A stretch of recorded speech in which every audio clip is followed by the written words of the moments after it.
오래전에 이상구 박사의 영상을 본 적이 있습니다. 미국의 어떤 건널목에서 전도를 하며 낯선 할머니에게 말했습니다. 하나님은 당신을 사랑하십니다. 저는 미국 사람들 중에서도 형편없이 무례한 사람이 있는 것을 그때 처음 알았습니다. 웃기는 소리 하지 마라. 할머니의 반응이었습니다. 너희 하나님 여호와가 너희 가운데 계시니 그는 구원을 베푸실 전능자시라. 그가 너로 인하여 기쁨을 이기지 못하여 하시며 너를 잠잠히 사랑하시며 너로 인하여 즐거이 부르며 기뻐하시리라. 오늘 우리 성가대 찬양도 있었습니다마는 하나님의 사랑은 크고 놀랍습니다. 우리를 사랑하시되 너무나 사랑하여서 어쩔 줄 몰라 하시는 하나님의 사랑은 온 세상에서 널리 외면당하고 무시당하고 짓밟히고 있습니다. 성도에게 있어서 하나님의 사랑을 제대로 아는 것보다 중요한 일은 없습니다.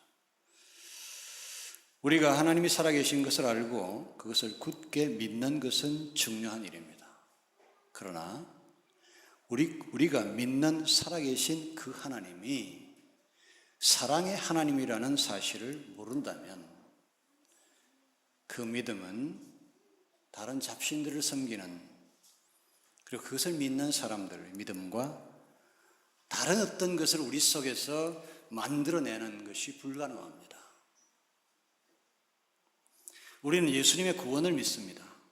그러나 그 믿음이 우리의 마음속에 하나님과 예수님께 대한 풍성한 사랑을 만들어내지 못한다면 기독교가 할 수 있는 일 중에 대부분의 일들이 빠져버린 겁니다. 하나님의 사랑을 아는 것의 중요성은 아무리 강조해도 지나치지 않습니다. 몇 가지 더 말씀드리겠습니다. 기독교에서 성경을 제대로 아는 것, 신학이 바로 서는 것 모두 중요합니다. 그러나 신학이 중요한 것은 그 신학이 하나님의 사랑을 제대로 알게 해주느냐의 여부에 달려 있습니다. 그걸 제대로 알게 해줄 때만 그 신학이 중요한 겁니다. 그렇지 않은 신학은 전혀 중요한 신학이 아닙니다. 성경이 중요합니다.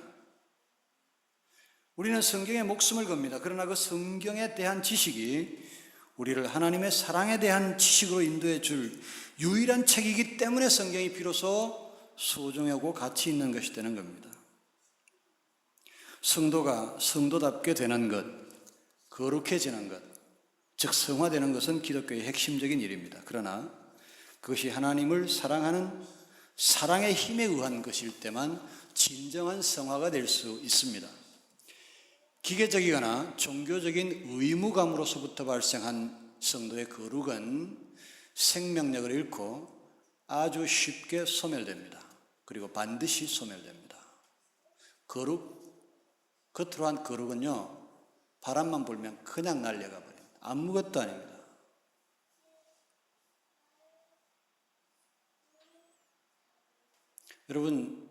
여러분 가슴 속에 사랑을 훈련하셔야 돼요. 훈련하면 됩니다. 사랑이 풍성해야 돼요. 그럴 때 비로소 여러분이 교회 안에서 거룩한 거 있죠? 나는 제일 싫어하는 게 목사님들, 그래서요? 이렇게 너무 싫어. 그걸로 거룩이 되는 게 아니라고. 그거는 바람만 불면 날려가는 거예요. 진짜 중요한 거룩은 우리 속에 하나님을 향한 사랑과 하나님의 사랑을 아는 것과 내 속에 그것으로 인하여 생겨난 사랑입니다. 여러분들이 믿을런지 모르지만 저는 여러분들을 목숨처럼 사랑합니다. 그것이 나의 명예고 훈장입니다.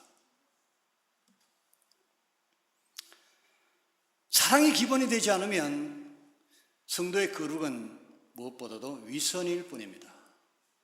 위선 덩어리가 되는 거예요. 기독교인 중에서 위선 덩어리들이 얼마나 많아요. 그러므로 성도에게 가장 시급하고 절실하게 요구되는 것은 하나님의 사랑을 아는 것입니다. 거기서부터 모든 게 출발해요. 거기서 그래야 내가 사랑도 생겨요. 여러분, 애들이 사랑을 받아야 사랑의 애들이 됩니다. 이거 명심하십시오. 내가 지금 우리 생명교회 애들한테 내가 무조건적인 사랑을 베풀고 있는데 여러분 나한테 불만인 사람이 있을 거예요. 그러나 나는 확신합니다. 적어도 우리 목사님만큼은 나한테 어느 경우 어떤 경우라도 무조건적인 사랑을 줬다는 아이들의 기억이 나중에 아이들을 구원할 겁니다. 하나님으로부터 무제한의 사랑을 받고 있다고 하는 사실이 여러분의 영혼과 내 영혼을 건져낸다고요. 그래서 그걸 충분히 아셔야 합니다. 예수님이 고귀한 비유 안에서 아버지로부터 모든 것을 받아 누리고 있음에도 불구하고 철저하게 가난해져 있는 아들에 대한 예수님의 묘사는 매우 적절합니다. 우리 인간들은 하나님으로부터 모든 것을 받았습니다. 모든 것을 받았습니다. 태양, 공기, 모든 것들이 나오는 위대한 대지, 비와 눈, 다 공짜로 받은 거예요.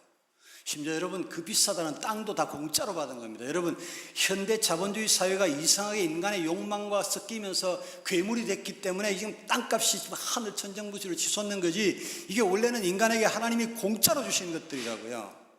거기서 파먹고 살아라고.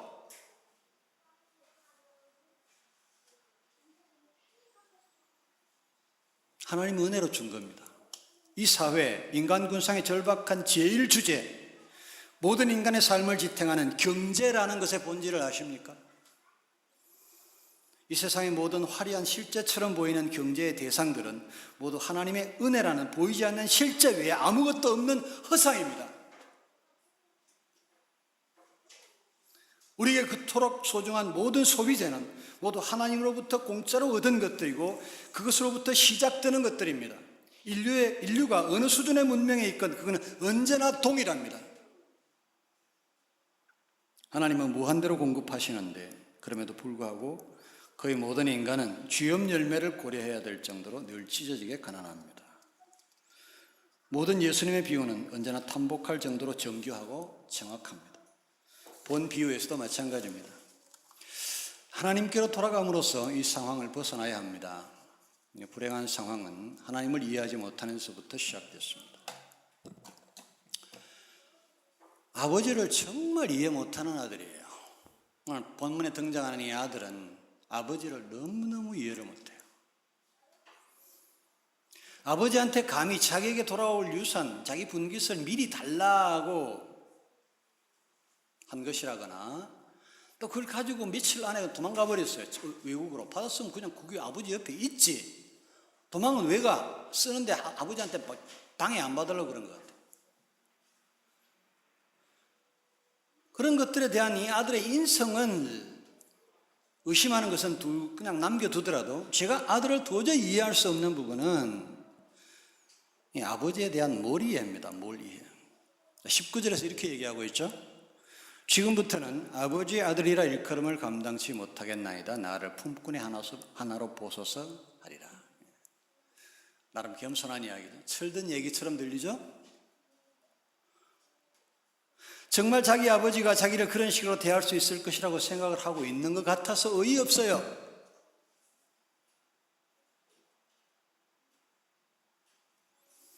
아버지가 과연 그 아들을 옆에 두고 종의 한 뭉으로 취급하면서 살아갈 수 있다고 혹시 여러분 생각하십니까? 이 아버지는 마치 아무 일도 없었던 것처럼 그에게 할 수 있는 모든 것들을 주고 아들을 완전히 회복시켰습니다. 아버지는 종들에게 이르되 제일 좋은 옷을 내어다가 입히고 손에 손가락지를 끼우고 발에 신을 신기라. 그리고 살찐 송아지를 끌어다가 잡으라. 우리가 먹고 즐기자. 나라도 그렇게 했을 거예요. 이 아버지의 사랑은 이방인에 대해서만 작동하는 게 아닙니다. 실상 이 비유 속의 본문의 아들은 다시 하나님께로 돌아온 사람들을 지칭하고 있습니다. 교회 안에 있는 사람들의 이야기입니다. 여러분들의 이야기입니다. 이 작은 아들은 여러분입니다.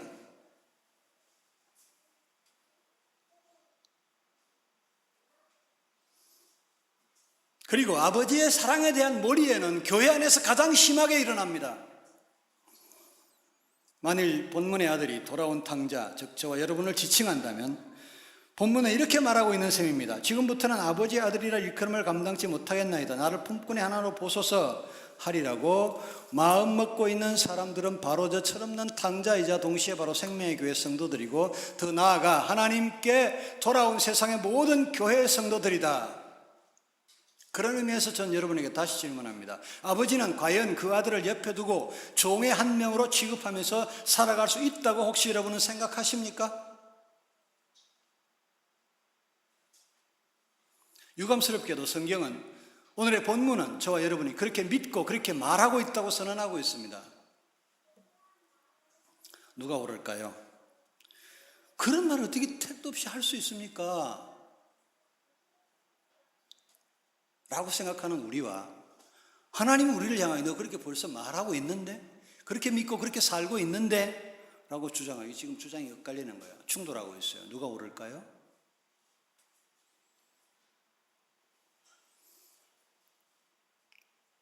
제가 본 설교를 준비한 이유는 교회 안에 있는 사람들이 하나님의 사랑을 제대로 이해하지 못하고 있다는 사실을 늘 확인하곤 했기 때문입니다. 많은 성도들이 나 같은 사람이 하나님께 사랑을 받을 자격이 있겠는가, 혹은 나는 감히 하나님의 은혜를 입을 자격이 못 된다는 것을 알고 있다라는 식으로 이야기합니다. 물론 저는 최근에 이 말을 한 성도에게서 들었습니다. 그러나 저는 알고 있습니다. 이 진술은 교회 안에 있는 대부분의 성도들이 습관처럼 하는 목소리고 그들의 말입니다. 한 사람의 얘기가 아니라고요. 심지어 나의 신앙생활의 대부분에서조차 내가 했던 말이기 때문입니다. 그리고 이 모든 사람들은 실제로 이렇게 말하고 있는 겁니다. 지금부터는 아버지의 아들이라 일컬음을 감당치 못하겠나이다. 나를 품꾼의 하나로 보소서. 여러모로 안타깝고 서글픈 말입니다. 성도 여러분, 하나님의 사랑을 바로 이해하십시오. 아버지로서의 하나님이 가장 동의할 수 없는 말이 바로 19절의 말입니다. 품꾼으로 보라고. 그게 가능할 것 같니? 넌 어떻게 아버지를 그렇게 모르니?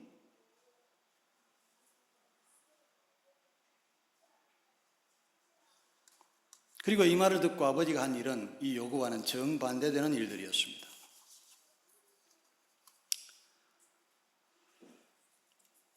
자, 나는 감히 하나님의 은혜를 입을 자격이 못 되는 것을 알고 있다. 적어도 이 아버지에게 이와 같은 자세를 고집하는 것은 아버지를 가장 잔인하게 괴롭히는 일입니다. 다시는 그렇게 하지 마십시오. 아멘입니까? 다시는 그렇게 하지 마십시오. 하나님이 너무 듣기 싫어하십니다. 그 말.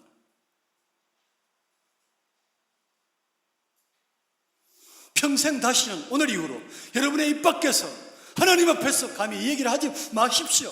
어떻게 하나님 보고?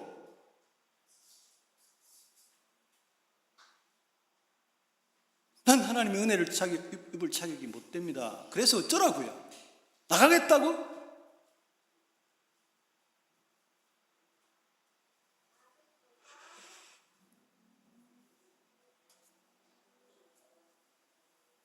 그리고 하나님의 사랑을 확신하십시오. 하나님의 사랑에 대한 확신보다 우리 영혼의 위대한 자양분은 없습니다. 오늘 본문을 통하여 예수님의 생각을 살필 때 가장 깊이 들어봐야 하는 것은 본 비유에 단 2명의 아들만이 등장한다는 사실입니다. 우리가 하나님의 자녀됨을 묵상할 때 우리는 늘 자신을 수억 명 중에 하나로 계산합니다. 우리 의식에는 하나님의 사랑이 그 숫자만큼 희석되고 약화됩니다. 본 비유는 명백히 세상의 모든 성도들, 심지어 일반 사람들을 설명하기 위하여 만드신 비유입니다. 그런데 그 모두를 단 2명으로 설정하시고 계십니다. 이것은 우리가 하나님의 사랑을 묵상할 때 늘 방해되는 바, 여럿 중에 하나란 우리 의식에 대응하시기 위한 하나님의 논리입니다. 이 문제에 관한 한 하나님께서는 단 2명의 아들이 있을 뿐입니다. 하나님은 여러분을 단 2명의 자녀로만 인식한다는 사실을 기억해야 합니다. 이것이 본 비유를 통한 하나님의 여러분을 향한 간절한 설득입니다. 이것은 인간된 우리의 우리 자녀를 향한 사랑의 속성을 통해서도 충분히 설명할 수 있습니다. 한 자녀를 둔 사람에게 또 한 자녀가 태어났다고 그 사랑이 반분됩니까? 그것이 여러분의 경험입니까? 운원이 놓고 운원이 태어났어. 내가 원래 갖고 있던 사랑을 반씩 나눠주나요? 이 사랑의 위대한 기적은 한 명의 애들 태어나면 내 100%를 주고 두 놈이 태어나면 내 각각을 두 놈씩한테 다 주는 거야. 100씩. 이 사랑의 산수예요. 전혀 다른 산수입니다. 이건 세상에 있는 수학이 아니에요.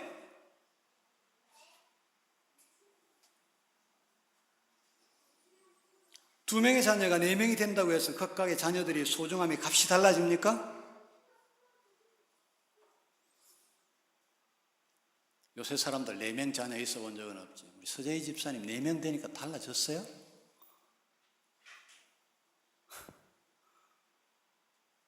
(20분의 1밖에) 안 줘요 각각에? 저는 가능하다면 많은 자녀를 두고 싶은 사람입니다. 내 아들들이 20명이 있다고 해서 그 20명의 결단권의 사랑을 20분의 1로 나누어 가지지는 않을 겁니다. 내게 분명한 인간적 한계가 있음에도 불구하고 나는 적어도 아이들을 사랑하는 문제에 있어서 숫자에 구애받지 않을 자신이 있습니다. 하물며 전능하신 하나님이시겠습니까? 하나님은 여러분 각자를 각자 100% 사랑하십니다. 하나님이 줄 수 있는 하나님의 모든 사랑 전체를 여러분 각자에게 나누어 주고 있습니다. 하나님은 여러분을 사랑하시되 이 세상에 하나님의 자녀가 여러분 한 명밖에 없는 것처럼 여러분을 사랑하십니다. 오늘부터 이렇게 소리칠 수 있는 성도들이 되시기를 바랍니다. 나는 온 우주에 나 혼자 있는 것처럼 나를 사랑해 주시는 하나님의 소중한 자녀다. 아멘.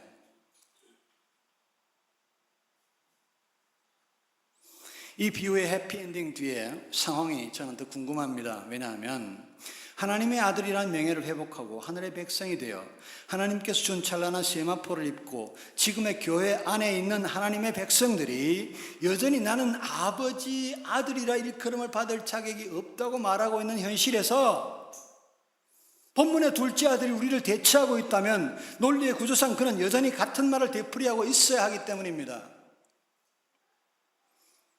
아버지는 종들에게 이르시되 제일 좋은 옷을 내어다 입히고 손에 가락지를 끼우고 발에 신을 신기라. 그리고 살찐 송아지를 끌어다가 잡으라. 우리가 먹고 즐기자. 이 내 아들은 죽었다가 다시 살아났으며 내가 잃었다가 다시 얻었노라. 이 상황 후에도 둘째가 여전히 지금부터는 아버지 아들이라 일컬음을 감당치 못하겠나이다. 나를 품꾼의 하나로 보소서라고 말하고 있다면 이 아들은 제정신이 아닙니다, 여러분.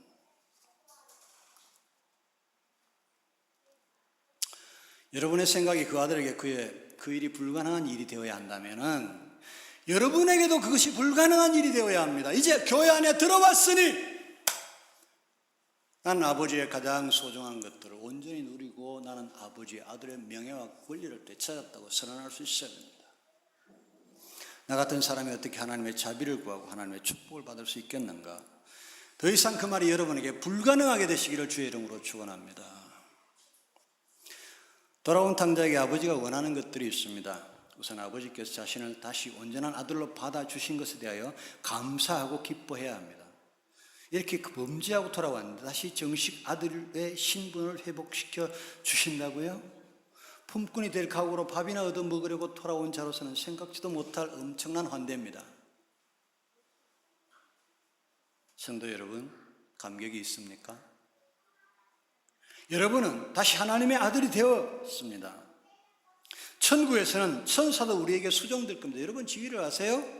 천사는 하나님을 이렇게 섬기는 존재고요. 우리는 하나님의 자녀예요.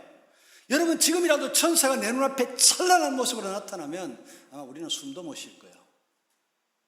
여러분 아셔야 돼. 내가 천사보다 높아. 난 하나님의 아들이고 천사는 하나님의 일꾼이야.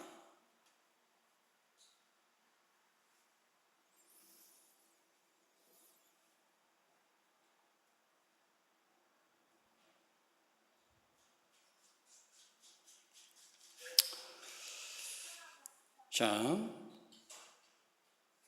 세상에 있는 어떤 신데렐라도 그 이야기도 우리가 하나님을 믿으면서 발생한 극적인 신분 상승 같은 것을 경험해 보지 못했습니다. 더구나 그것은 동화 속의 이야기가 아니라 우리의 실제 이야기입니다. 여기 실제 저와 여러분에게 일어난 것을 믿으십니까? 아멘? 실제 우리가 하나님의 자녀가 된 거예요. 이건 신데렐라는 동화 속의 얘기지만 우리는 실제 이야기입니다. 주 안에서 항상 기뻐하라. 내가 다시 말하노니 기뻐하라. 둘째로 아버지가 베풀어 주신 풍요를 누리는 겁니다. 자식 입에 밥 들어가는 것보다 보기 좋은 게 없죠. 모든 부모의 공통된 심정입니다. 그러므로 아버지를 행복하게 하기 위해서 아들이 해야 되는 것은 이제 아버지가 없을 때도 옛날에 했던 것처럼 배가 고프면 시종에게 밥을 달라고 요구하는 겁니다. 옷을 벗어놓으면서 새 옷을 꺼내오라고 요구하는 것입니다. 여러분 그렇게 하고 있습니까? 필요한 것이 있으면 하나님의 아들의 이름으로 천사들에게 요구하십시오. 여러분 속에 있는 하나님의 권위와 하나님의 자녀의 권위에 저항할 세력은 세상 어디에도 없습니다. 여러분이 명령하면 그대로 됩니다. 믿음을 갖고 하십시오. 세 번째, 형을 찾아가서 사과하고 그 형과 화목하게 지내는 겁니다. 형은 떠나지 않고 아버지 집에 남아서 아버지를 도왔던 사람들입니다. 오늘 이 시간에 남아있었던 성도들에게 그동안 하나님의 아들로서 다하지 못한 일들에 대하여 사과하고 지금부터는 더 힘써 행하겠노라고 말하는 겁니다. 네 번째, 이제 다시는 아버지를 배반하는 일이 없기를 결단해야 합니다. 이 불쌍한 아버지가 가장 두려워하는 것은, 가장 먼저 확인하고 싶은 것은 이 아들이 또 떠나지 않을까라고 하는 겁니다. 떠나지 않겠습니다. 아버지, 다시는 떠나지 않겠습니다. 아버지에게 약속하는 성도들이 되시기를 바랍니다. 여러분, 아버지 집에 있으면요, 그게 다 내 거예요, 아버지께. 그럼 왜 처음부터 아버지한테 그 돈을 달라 떠났는지를 모르겠어, 나는. 아버지 집에 있으면 다 내 거야. 여러분, 하나님의 자녀한테는 어마어마한 재량권이 있습니다. 자, 하나님의 것을 갖고 떠나는 것보다 하나님 품에 있는 것이 더 풍성합니다. 떠나지 마십시오. 아버지 것은 우리의 것입니다. 언제든지 하나님의 것을 여러분이 쓸 수 있습니다. 청구만 하십시오. 그리고 믿게만 하십시오. 믿음과 기도의 청구서를 하나님 창고에 내미십시오. 그럼 하나님께서 당신의 창고에서 무한정으로 보내주실 겁니다. 마지막으로 아버지가 돌아온 아들에게 바라는 것이 있다면 아버지의 일에 대한 충분한 이해를 가지고 스스로 아버지 일을 감당해내고 참여해 주는 것입니다. 아버지한테 얼마나 기쁨일까요?